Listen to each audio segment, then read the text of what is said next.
Bem, nossa primeira discussão o tema aí Copa do Mundo, como eu coloquei na página da Intelectualidade Online, www.intelectualidadeonline.com.br,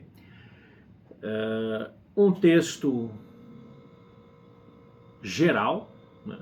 Um texto geral, e como disponibilizo agora o texto mais complexo, que é o e-book, que só vocês aqui da área de membros têm acesso, e para outros que são de fora ele será comercializado à parte, né? Então lá nós trazemos uma discussão mais acadêmica, mais formal, tal, no âmbito escrito. E aqui nós vamos discutir ponto a ponto aí, com o tema agora é Copa do Mundo. Então nós vamos discutir aí, à luz do texto público, as reflexões que eu acho importante para esse tema, né? Não apenas sob o espectro da filosofia e da sociologia, mas também, como eu gosto de dizer, à luz das humanidades.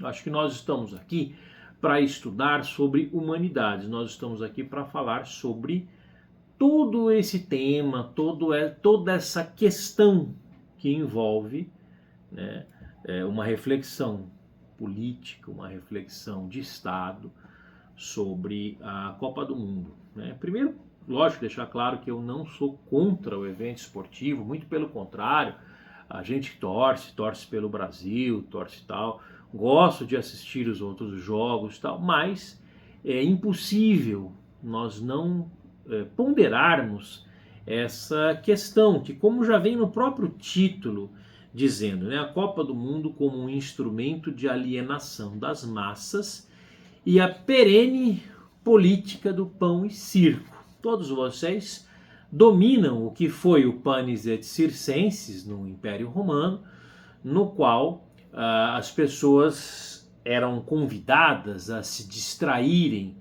dos seus reais problemas em nome de uma diversão, mas na época era uma diversão macabra, uma diversão em que pese esportiva, mas uma diversão muito cruel, que eram as lutas dos gladiadores, eram os cristãos jogados nas arenas, enfim, né? Mas esse mecanismo que o Estado usa de distrair as pessoas, né, e assim alienar, ele é muito antigo. Ele data dessa época e agora ele se aperfeiçoa de maneiras cada vez melhores. Então, eu inicio dessa forma. Há uma cena que se repete com variações superficiais a cada 4 anos. As ruas se enchem de bandeiras, os rostos se pintam, as conversas migram dos assuntos cotidianos para os esquemas táticos de um treinador, para o peso de uma bola ao cruzar a linha do gol e para o drama coletivo de uma derrota ou de uma conquista. Então, nós estamos passando, por exemplo, no âmbito do Brasil, por questões bem sensíveis, como esse ponto de jornada de trabalho, 6x1, fim da jornada 6x1.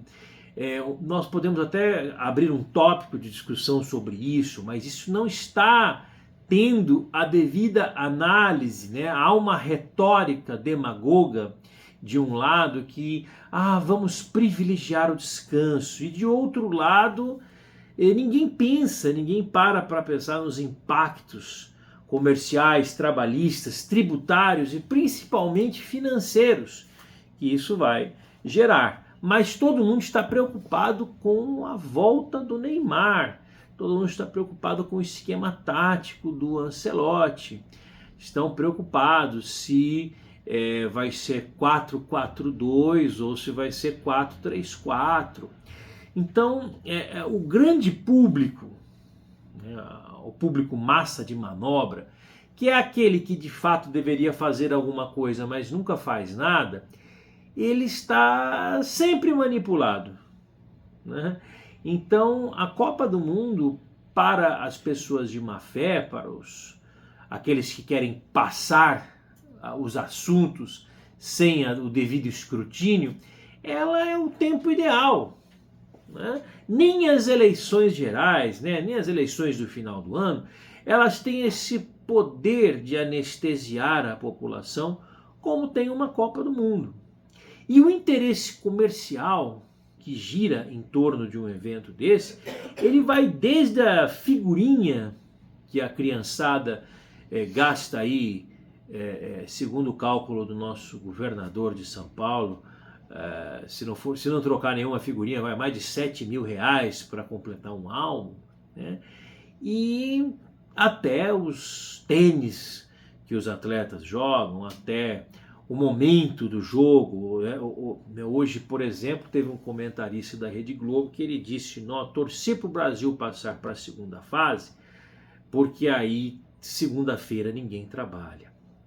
Então essa discussão é importante porque vocês podem notar que não há um objetivo específico, cada um tem o seu.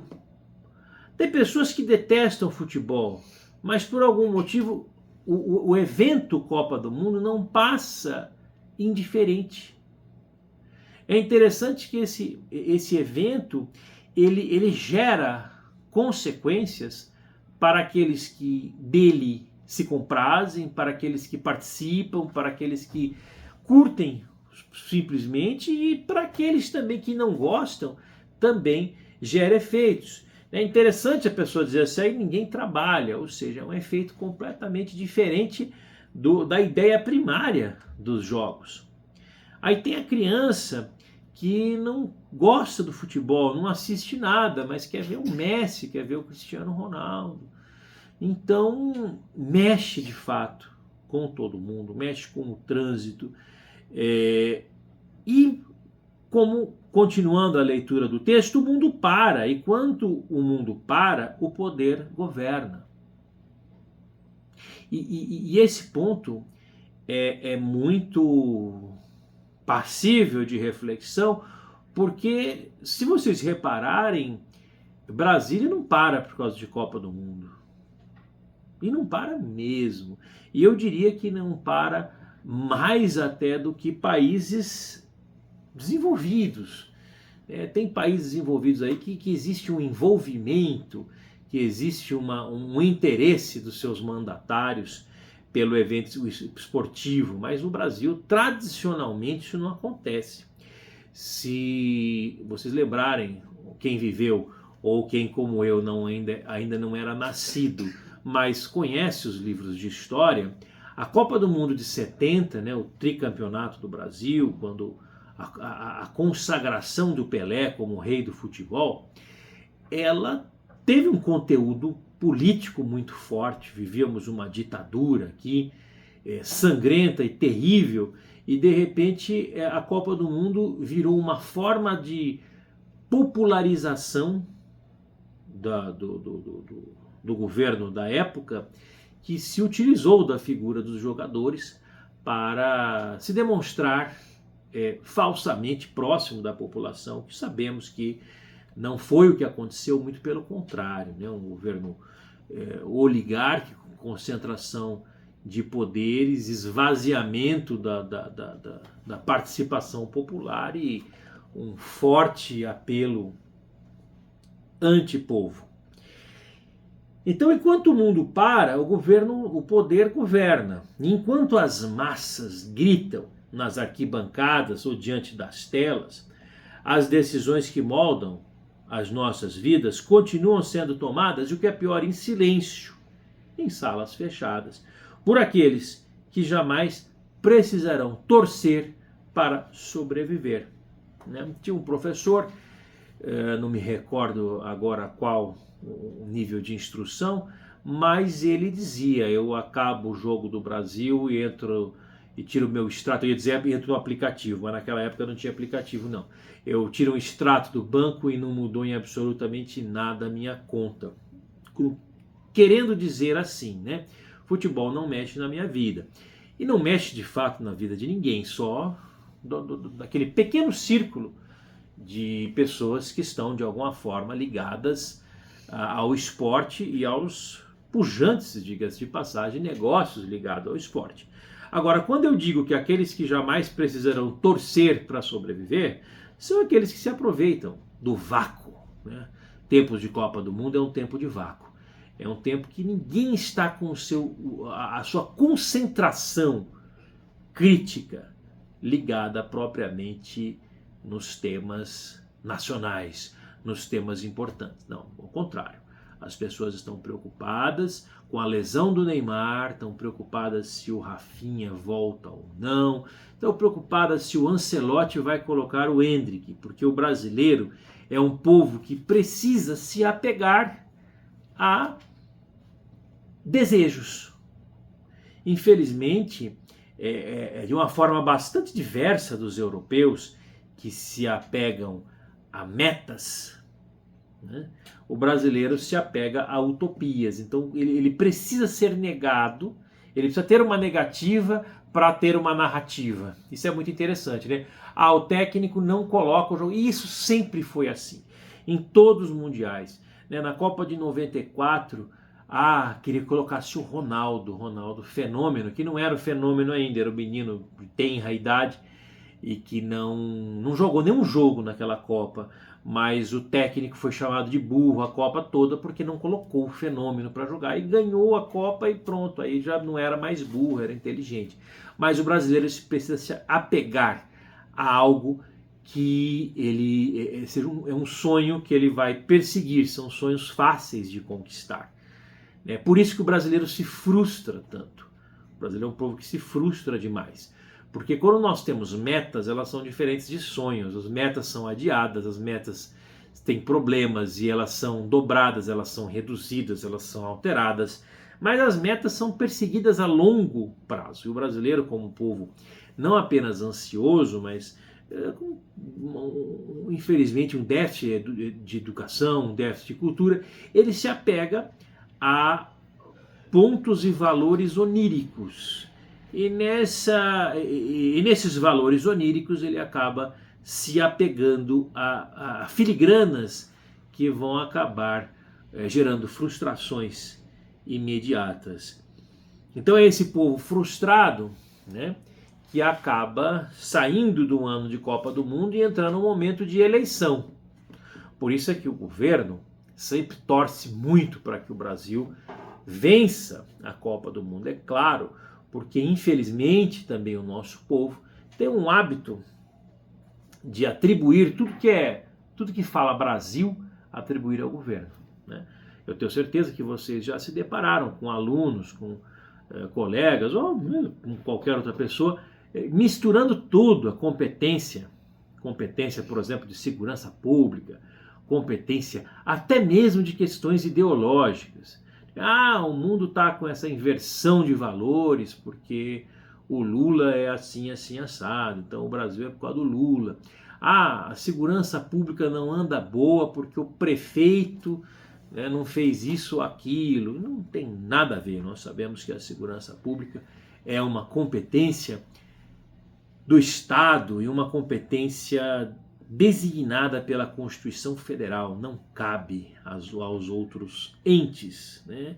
A não ser em caso de excepcionalidade.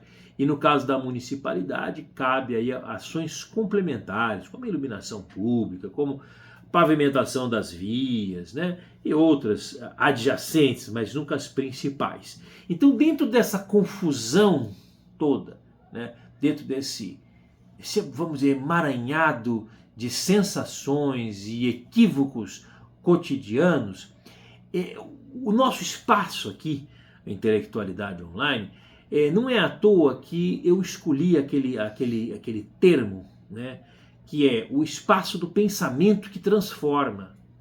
Porque nós não estamos aqui para dizer notícias, né? Nós vivemos a geração da informação, notícia todo mundo tem. Notícia você entra lá no SP Notícias, qualquer hora do dia, ele está sempre atualizado, com as informações mais importantes de São Paulo, do Brasil, do mundo, tem matérias próprias, tem coluna. Agora, esse espaço de reflexão é muito difícil. É muito difícil, primeiro porque as pessoas têm pressa de não fazer nada. Pressa de não fazer nada. Eu, por exemplo, tenho uma dificuldade terrível com esses vídeos na vertical, que você precisa falar no máximo 3 minutos, ou outro, não, é 1 minuto e 20, por isso é uma tortura. Por quê? Porque você tem que falar aquilo que alguém acha que é importante. E eu tenho certeza que aquilo que essa pessoa, esse ouvinte acha que é importante, eu não acho. Então, é um dilema muito grande. Mas você não tem capacidade de síntese, professor. Não, não é isso, muito pelo contrário. Eu acho que falar sobre isso que nós estamos falando, no tempo que eu estou falando, é pouco demais. É que as pessoas perderam a profundidade. E a internet, como diz Alexandre de Moraes, deu voz aos imbecis. E a inteligência artificial o fez como a cereja do bolo, né? Porque pelo menos você percebia a superficialidade das pessoas pelo aquele texto que, além de muito ruim, era muito mal escrito. E agora as IAs aí, capitaneadas pela OpenAI, elas conseguem conferir uma certa impressão de qualidade até para explicações mais estúpidas possíveis. Então isso é toda vez nós vemos que o mundo caminha para uma elevação da idiotização. Ou seja, nós temos que aproveitar espaços como esses para estudar. Nós temos que aproveitar espaços como esses para ser o contraponto, para entender, para conseguir não estar na caverna de Platão, porque ela nunca foi tão grande. Eu diria que já estão fazendo condomínios dentro da caverna para abrigar tanta gente. E são verticais, viu? Porque os horizontais estão ocupando muito espaço e tem muita população. Então, não se trata de uma observação nova, não, muito pelo contrário, se nós estamos falando de algo que vem desde o pão e circo, trata-se de uma das constatações mais antigas e persistentes da história do pensamento político. Por volta do século I, né, o 10º Júnior Juvenal, poeta romano, em suas sátiras, cunhou a expressão que se tornaria uma das mais citadas e paradoxalmente menos compreendidas em sua profundidade, que é o panis et circenses, o pão e circo, pane et circense.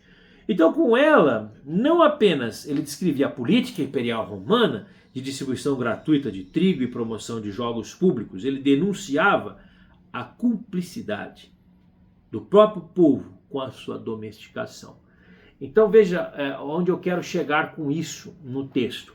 O problema não é o governo, o problema não é que as autoridades, ou não necessariamente do poder constituído político, mas o poder econômico também. O poder econômico também. Enquanto pessoas estão torcendo terrivelmente pelo Brasil, ou pelos outros times também, a Nike, a Adidas e as outras grandes gigantes do esporte estão tramando e negociando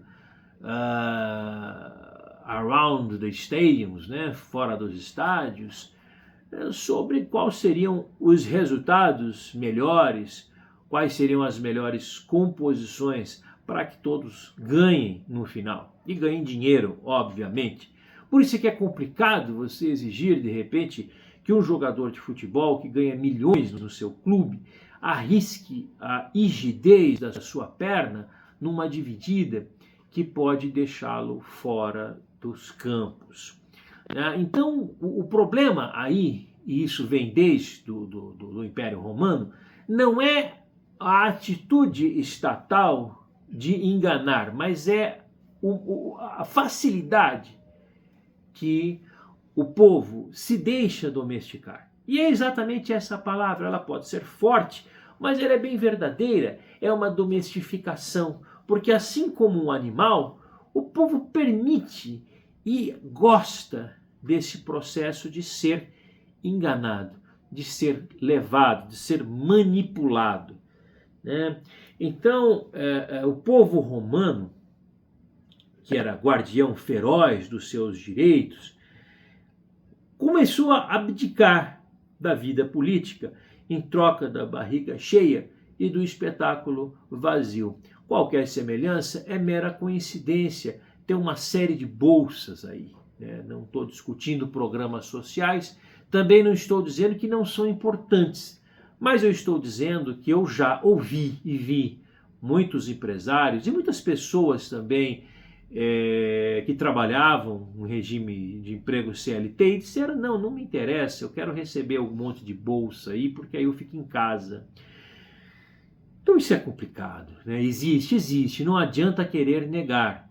Ah, mas a pessoa se pensar assim, mas pensa, tem muita gente que pensa, né?